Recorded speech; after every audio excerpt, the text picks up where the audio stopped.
Assalamualaikum warahmatullahi wabarakatuh. Berjumpa dengan kami kelompok 5 Hukum Perdata yang beranggotakan saya Hanifah nomor absen 19, teman saya Bastian Vera Siregar nomor absen 5, dan teman saya satu lagi Muhammad Lutfi Aziz nomor 29. Nah, di sini kelompok kami akan menjelaskan materi tentang aneka macam badan usaha. Adapun subpokok bahasan yang akan kita bahas, yang pertama yaitu tentang pengertian perusahaan, yang kedua yaitu sumber ketentuan perusahaan, yang ketiga yaitu perusahaan perseorangan, dan yang keempat adalah perusahaan persekutuan. Nah, langsung saja, pengertian perusahaan. Pengertian perusahaan sendiri ada menurut undang-undang dan ada juga menurut para ahli. Nah, yang pertama saya akan menjelaskan pengertian perusahaan menurut para ahli. Menurut Memory van Tollichting mengatakan bahwa pengertian perusahaan adalah seluruh perbuatan yang dilakukan secara terus-menerus dan terang-terangan untuk mencari laba. Menurut Mollingraf, perusahaan adalah seluruh perbuatan yang dilakukan terus-menerus dengan bertindak keluar untuk mendapatkan penghasilan dengan mengadakan perjualan perdagangan. Dan yang ketiga adalah Pollack Baru mengatakan bahwa ada perusahaan jika diperlukan adanya perhitungan laba rugi yang dapat diperkirakan dan segala sesuatu dicatat dalam pembukuan. Nah, selanjutnya adalah pengertian menurut undang-undang. Menurut Undang-Undang Nomor 8 Tahun 1997 tentang Dokumen Perusahaan, perusahaan adalah setiap bentuk usaha yang melakukan kegiatan secara tetap dan terus-menerus dengan tujuan memperoleh keuntungan atau laba, baik yang diselenggarakan oleh orang perorangan maupun badan usaha yang berbentuk badan hukum atau bukan badan hukum yang didirikan dan berkedudukan dalam wilayah NKRI. Kemudian ada Undang-Undang Nomor 3 Tahun 1982 tentang Wajib Daftar Perusahaan. Pengertian perusahaan adalah setiap bentuk badan usaha yang bersifat tetap dan terus-menerus dan didirikan, bekerja serta berkedudukan di wilayah Republik Indonesia untuk memperoleh keuntungan. Selanjutnya, sumber ketentuan perusahaan. Dalam sumber ketentuan perusahaan itu ada unsur-unsur perusahaan. Unsur-unsur perusahaan sendiri ada 7 macam. Yang pertama yaitu badan usaha. Yang kedua, kegiatan ekonomi seperti perindustrian, perdagangan, perjasaan, dan lain-lain. Selanjutnya, yaitu terus-menerus, sebagai mata pencaharian, tidak insidental dan bukan sembilan. Yang selanjutnya, bersifat tetap. Nah, artinya tidak berubah dalam waktu yang singkat dan untuk jangka waktu yang lama. Yang kelima, yaitu terang-terangan. Artinya diketahui secara umum, bebas berhubungan dengan pihak lain dan diakui peraturan. Yang keenam adalah keuntungan. Jadi, nilai lebih yang didapat dan ada capital gain yang didapat serta laba dari modal. Yang ketujuh adalah pembukuan. Nah, pembukuan ada neraca tahunan, laba rugi tahunan, jurnal transharian, dan lain-lain. Selanjutnya adalah sumber hukum perusahaan. Sumber hukum perusahaan ada 3 sumber, yaitu dari KUH Perdata, Peraturan Perundang-undangan, dan KUHD. Yang pertama yaitu KUH Perdata. Ada pasal 1618 sampai 1652 tentang persekutuan perdata dan pasal 1653 sampai 1665 tentang badan hukum. Selanjutnya, peraturan perundang-undangan, yaitu ada Undang-Undang Nomor 3 Tahun 1982 tentang Wajib Daftar Perusahaan, Undang-Undang Nomor 25 Tahun 1992 tentang Koperasi, ada Undang-Undang Nomor 19 Tahun 2003 tentang BUMN, ada Undang-Undang Nomor 6 Tahun 2014 Desa tentang BUMD Desa, ada Undang-Undang Nomor 8 Tahun 1997 tentang Dokumen Perusahaan, Undang-Undang Nomor 40 Tahun 2007 tentang Perseroan Terbatas, Undang-Undang Nomor 16 Tahun 2001 dan Undang-Undang Nomor 28 Tahun 2004 tentang Yayasan.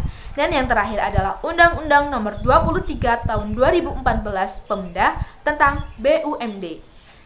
Sumber yang ketiga yaitu KUHD.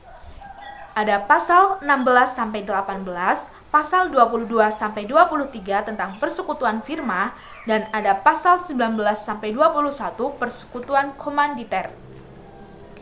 Lalu saya akan menjelaskan tentang perusahaan perseorangan. Nah, sebelum kita lebih dalam membahas tentang perusahaan perseorangan, kita harus tahu dulu apa sih pengertian dari perusahaan perseorangan. Jadi, pengertian dari perusahaan perseorangan adalah badan usaha atau perusahaan yang didirikan dan dimiliki oleh pengusaha perseorangan atau individu. Kalaupun ada yang membantu usaha tersebut, kedudukannya tidak sama dengan pemiliknya.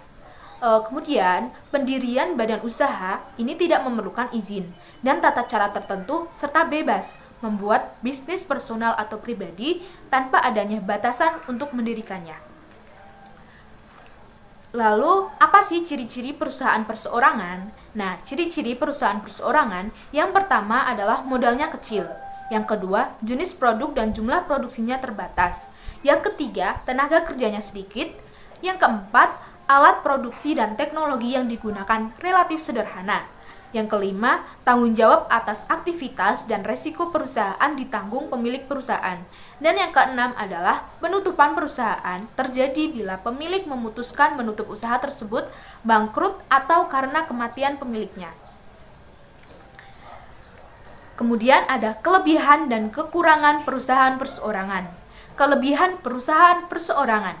Pengusaha punya otonomi seluas-luasnya untuk mengembangkan usaha. Yang kedua, mudah dalam menghitung pajak. Kemudian yang ketiga, laporan keuangan relatif sederhana, tidak rumit seperti badan usaha yang berbadan badan hukum. Yang keempat, operasional bisnisnya sederhana dan tidak harus terkendala dengan peraturan. Lalu yang kelima adalah biaya awal usaha sederhana, tidak memerlukan jasa konsultan hukum. Lalu, kekurangan dari perusahaan perseorangan. Yang pertama, pemilik punya tanggung jawab tidak terbatas atau unlimited liability.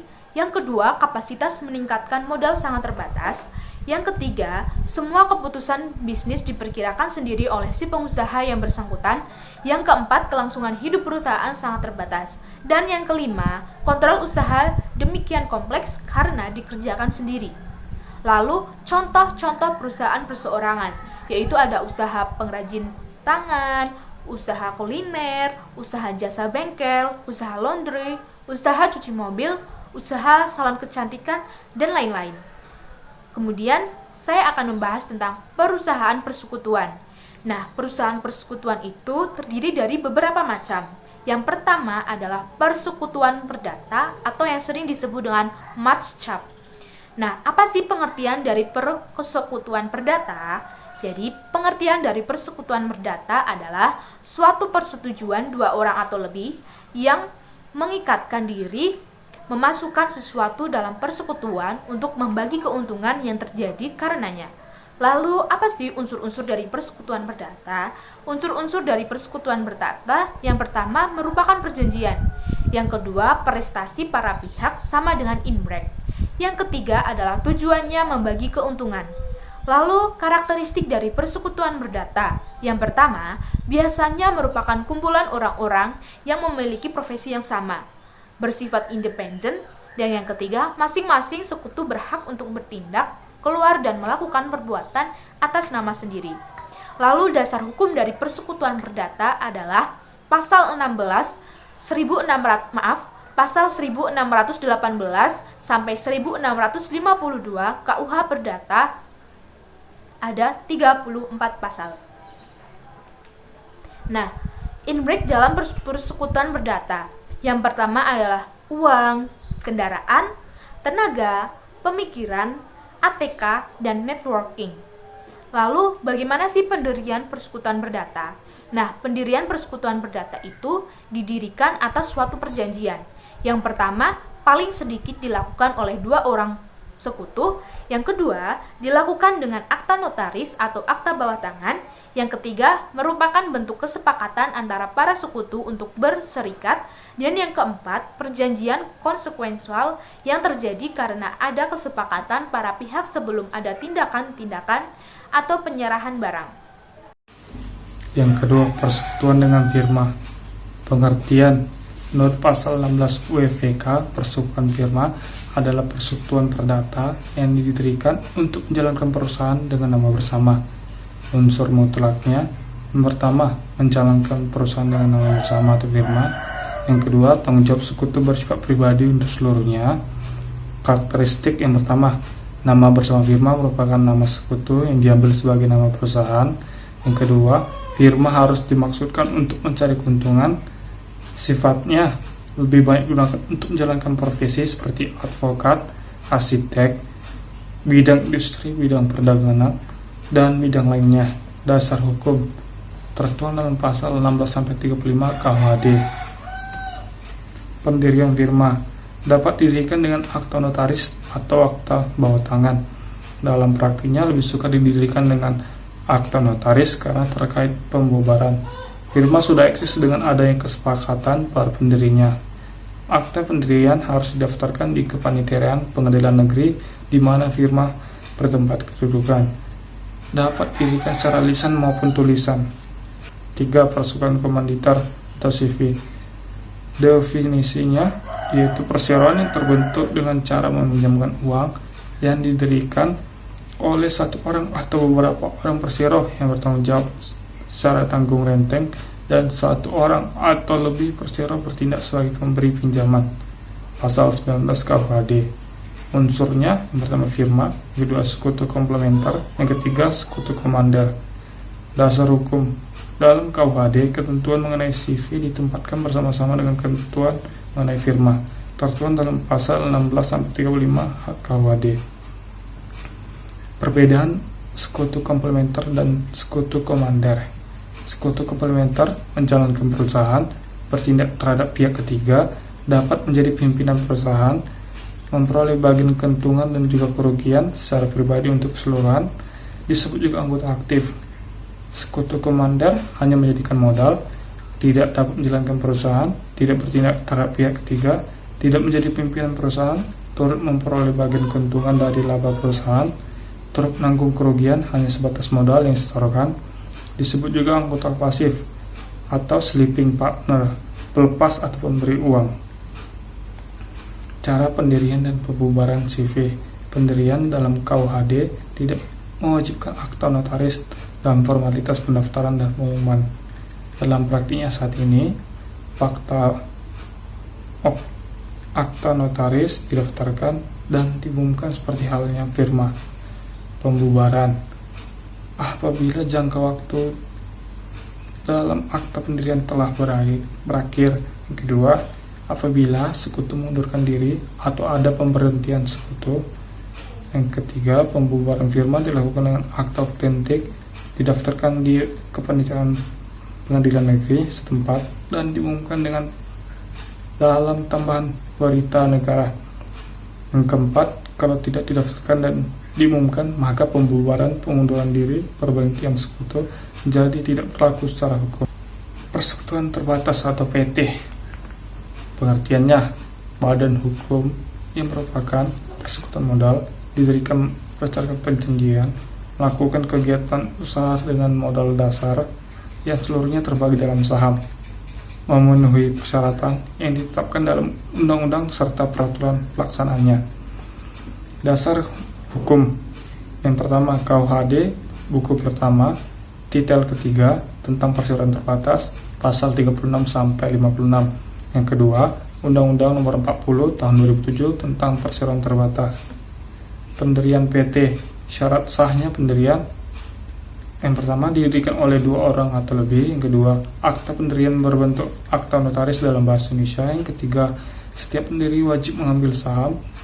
Yang keempat, mendapat pengesahan dari Menkumham. Modal PT. Modal dasar PT ada seluruhnya nilai nominal saham. Modal PT paling sedikit itu 50 juta. Paling sedikit 25% dari modal dasar harus ditempatkan dan disetor penuh.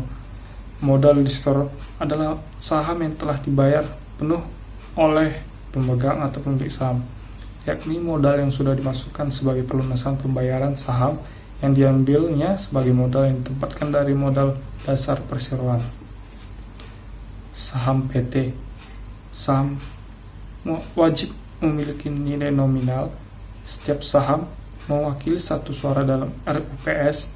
Setiap saham harus diterbitkan atas nama.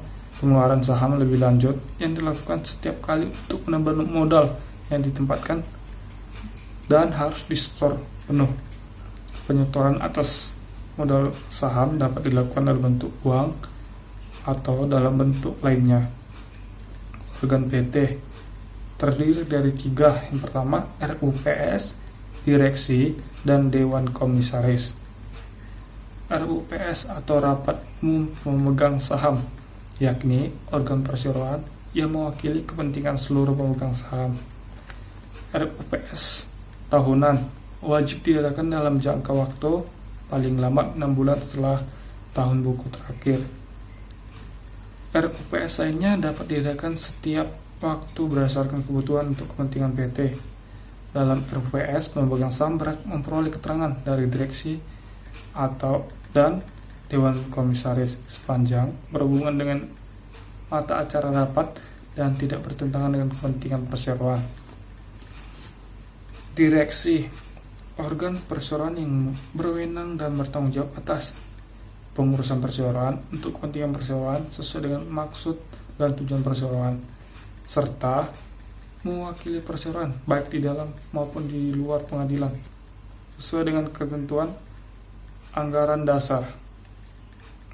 Dewan Komisaris bertugas untuk melakukan pengawasan secara umum dan khusus sesuai dengan anggaran dasar, memberikan nasihat kepada direksi. Konsep limited liability, pemegang saham tidak bertanggung jawab secara pribadi atas perikatan yang dibuat atas nama perseroan, utang, maupun kerugian perseroan. Risiko yang ditanggung pemegang saham hanya sebesar investasinya atau tidak lebih saham yang dimiliki pada perseroan. Tujuan konsep ini adalah menstimulasi investasi dengan memegang saham, menanamkan uangnya tanpa harus memikul risiko yang menjangkau harta pribadinya. Piercing the corporate veil, hapusnya atau hilangnya perlindungan tanggung jawab terbatas pemegang saham untuk membayar utang perseroan dari harta pribadinya yang menyebabkan pemegang saham ikut memikul risiko bersama-sama dengan perseroan. Hal-hal yang menghapus limited liability, yang pertama, pemegang saham baik langsung maupun tidak langsung dengan itikat buruk memanfaatkan perseroan untuk kepentingan pribadi. Kedua, pemegang saham terlibat dalam perbuatan melawan hukum yang dilakukan oleh perseroan. Yang ketiga, pemegang saham baik langsung maupun tidak langsung melawan hukum menggunakan kekayaan perseroan yang mengakibatkan kekayaan perseroan menjadi tidak cukup untuk melunasi utang perseroan. Perusahaan persekutuan yang kelima yaitu koperasi.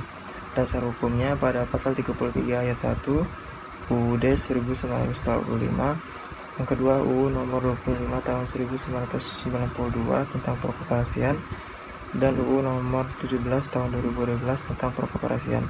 Ciri khas koperasi yaitu anggotanya biasanya terdiri dari orang perseorangan atau badan hukum koperasi, lalu merupakan gerakan ekonomi rakyat yang berdasarkan pada asas kekeluargaan, sifat keanggotaan koperasi yang sukarela dan terbuka, dan pengelolaan dilakukan secara demokratis.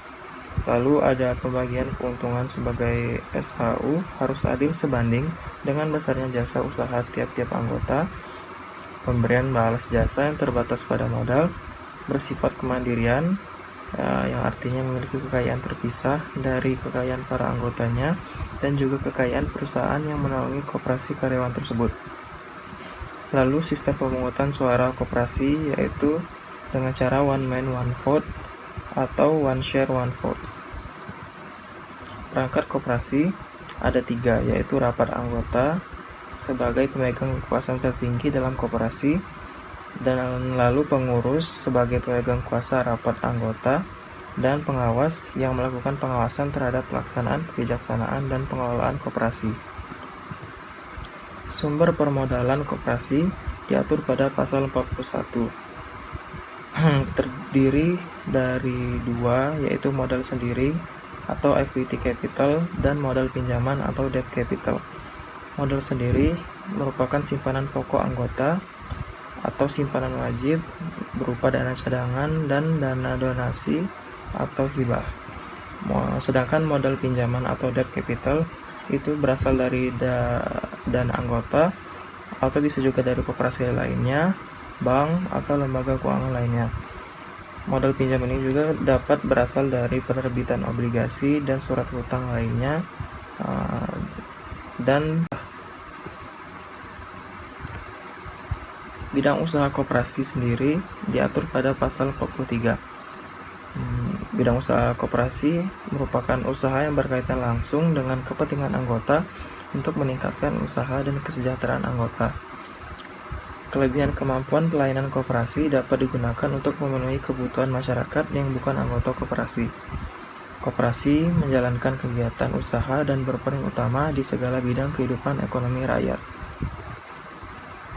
Lalu ada sisa hasil usaha koperasi yang definisinya merupakan pendapatan koperasi yang diperoleh dalam 1 tahun buku dikurangi dengan biaya, penyusutan, dan kewajiban lainnya termasuk pajak dalam tahun buku yang bersangkutan. Besarnya sisa hasil usaha. Besarnya pemupukan dana cadangan ditetapkan dalam rapat anggota. Sisa hasil usaha setelah dikurangi dana cadangan dibagikan kepada anggota sebanding dengan jasa usaha yang dilakukan oleh masing-masing anggota, serta digunakan untuk keperluan pendidikan perkoperasian dan keperluan lain dari koperasi sesuai dengan keputusan rapat anggota. Lalu pembubaran koperasi dapat dilakukan berdasarkan keputusan rapat anggota atau keputusan pemerintah. Pembubaran berdasar keputusan pemerintah dilakukan apabila terdapat bukti bahwa koperasi tersebut tidak memenuhi ketentuan UU Perkoperasian atau kegiatannya bertentangan dengan ketertiban umum dan atau kesusilaan, atau juga dikarenakan kelangsungan hidupnya tidak dapat lagi diharapkan. Lalu yang keenam yaitu yayasan. Dasar hukum yayasan pada UU nomor 16 tahun 2001 tentang yayasan dan yang diubah pada UU nomor 28 tahun 2004. Lalu yang kedua dasar hukumnya PP nomor 63 2008 tentang pelaksanaan UU yayasan yang pada tahun 2013 diubah menjadi PP nomor 2 tahun 2013. Organ yayasan terdiri dari 3, yaitu pembina, pengurus, dan pengawas. Definisi yayasan itu sendiri merupakan badan hukum yang terdiri atas kekayaan yang dipisahkan dan diperuntukkan untuk mencapai tujuan tertentu di bidang sosial, keagamaan, kemanusiaan, dan merupakan perusahaan yang tidak mempunyai anggota. Ketentuan harta dari yayasan itu sendiri kami ambil 2, yaitu sebagai badan hukum, kekayaan yayasan berasal dari sejumlah kekayaan yang dipisahkan dari kekayaan pribadi para pendirinya dalam bentuk uang atau barang yang diatur pada pasal 26 ayat 1. Kekayaan yayasan juga dapat diperoleh dari sumbangan atau bantuan yang tidak mengikat, wakaf, hibah wasiat, dan perolehan lain yang tidak bertentangan dengan anggaran dasar yayasan dan atau peraturan. Alasan pembubaran yayasan ada 4, yaitu pertama, jangka waktu dalam anggaran dasar berakhir, kedua, tujuan yayasan dalam anggaran dasar telah tercapai, atau yang ketiga, adanya putusan pengadilan yang telah berkekuatan hukum tetap berdasarkan alasan. Ada 3 alasan, yaitu yayasan melanggar ketertiban umum dan kesusilaan, tidak mampu membayar utangnya setelah dinyatakan pailit, atau yang ketiga, harta kekayaan yayasan tidak cukup untuk melunasi utang setelah pernyataan pailit dicabut. Lalu yang ketujuh, yaitu BUMN. Definisi BUMN adalah badan usaha yang seluruh atau sebagian besar modalnya dimiliki oleh negara melalui penyertaan secara langsung yang berasal dari kekayaan negara yang dipisahkan. Karakteristik BUMN modalnya merupakan dan berasal dari kekayaan negara yang dipisahkan. Dipisahkan di sini artinya kekayaan negara yang telah dipisahkan dari APBN untuk dijadikan penyertaan modal negara pada BUMN. Dan pengelolaannya didasarkan pada prinsip-prinsip perusahaan yang sehat. Dasar hukum BUMN yaitu pada UU nomor 19 tahun 2003 tentang BUMN. Tujuan pendirian BUMN yaitu yang pertama sebagai sumbangan bagi perkembangan perekonomian nasional yang pada umumnya dan penerimaan negara pada khususnya. Yang kedua yaitu untuk menyelenggarakan kemanfaatan umum berupa penyediaan barang dan atau jasa yang bermutu tinggi dan memadai bagi pemenuhan hajat hidup orang banyak. Yang ketiga yaitu untuk mendapatkan keuntungan. Yang keempat, aktif memberikan bimbingan dan bantuan kepada pengusaha golongan ekonomi lemah, koperasi, dan masyarakat. Sedangkan yang kelima yaitu perintis kegiatan-kegiatan usaha yang belum dapat dilaksanakan oleh sektor swasta maupun koperasi. Bentuk BUMN terdiri menjadi dua bentuk, yaitu persero dan perum. Persero merupakan BUMN yang berbentuk perseroan terbatas. Modal dari persero itu sendiri terbagi dalam saham. Seluruh atau paling sedikit 51% sahamnya itu dimiliki oleh negara. Tujuan utama dari persero yaitu untuk mengejar keuntungan, sedangkan pada perum, BUMN seluruh modalnya dimiliki negara dan tidak terbagi atas saham. Tujuan dari perum yaitu untuk kemanfaatan umum berupa penyediaan barang dan atau jasa bermutu tinggi sekaligus untuk mengejar keuntungan. Perum itu sendiri berdasarkan prinsip pengelolaan perusahaan. Organ persero ada 3 yaitu RUPS, direksi, dan komisaris. Sedangkan perum yaitu menteri, direksi, dan dewan pengawas. Lanjut ke BUMD yang memiliki definisi semua perusahaan yang didirikan berdasarkan UU nomor 5 tahun 1962 yang modalnya untuk seluruhnya atau sebagian merupakan kekayaan daerah yang dipisahkan kecuali jika ditentukan lain dengan atau berdasarkan undang-undang. Tujuan BUMD yaitu untuk turut serta melaksanakan pembangunan daerah khususnya dan pembangunan ekonomi nasional pada umumnya guna memenuhi kebutuhan rakyat dengan mengutamakan industrialisasi, ketentraman, dan kesenangan kerja dalam perusahaan. Dasar hukum BUMD yaitu pada PP 54 tahun 2017 dan UU nomor 5 tahun 1962. Kegiatan usaha BUMD bergerak dalam bidang usaha yang sesuai dengan urusan rumah tangganya menurut peraturan yang mengatur tentang pokok-pokok pemerintahan di daerah. Cabang-cabang produksi yang penting bagi daerah dan yang menguasai hajat hidup orang banyak di daerah yang bersangkutan diusahakan oleh perusahaan daerah yang modalnya untuk seluruhnya merupakan kekayaan daerah yang dipisahkan. Lalu yang terakhir, yang ke-9 yaitu BUM Desa. Pengertian BUM Desa sendiri merupakan badan usaha yang modalnya sebagian atau seluruhnya milik desa dengan penyertaan langsung dari kekayaan desa yang dipisahkan. Status hukum BUM Desa sendiri merupakan badan hukum jika berbentuk PT. Bentuk-bentuk BUM Desa itu dapat berupa usaha air minum desa, usaha listrik desa, usaha gedung pertemuan, atau lembaga keuangan mikro desa. Tujuan BUM Desa yaitu yang pertama meningkatkan perekonomian desa, kedua mengoptimalkan aset desa, ketiga meningkatkan usaha desa, keempat membuka lapangan kerja, dan meningkatkan pendapatan masyarakat desa dan PAD. Cara pendirian dan pembubaran BUM Desa. Yang pertama, pendirian BUM Desa terlebih dahulu dapat didirikan oleh desa itu sendiri yang seluruh atau sebagian modalnya dimiliki desa dari kekayaan desa yang dipisahkan. Sedangkan untuk pembubaran BUM Desa dapat dilakukan jika memenuhi 4 hal atau memenuhi salah satu dari 4 hal berikut ini. Yang pertama, berhenti beroperasi. Yang kedua, sumber dayanya tidak mendukung. Ketiga, tidak layak untuk dipertahankan. Dan keempat, jika terancam dipilotkan.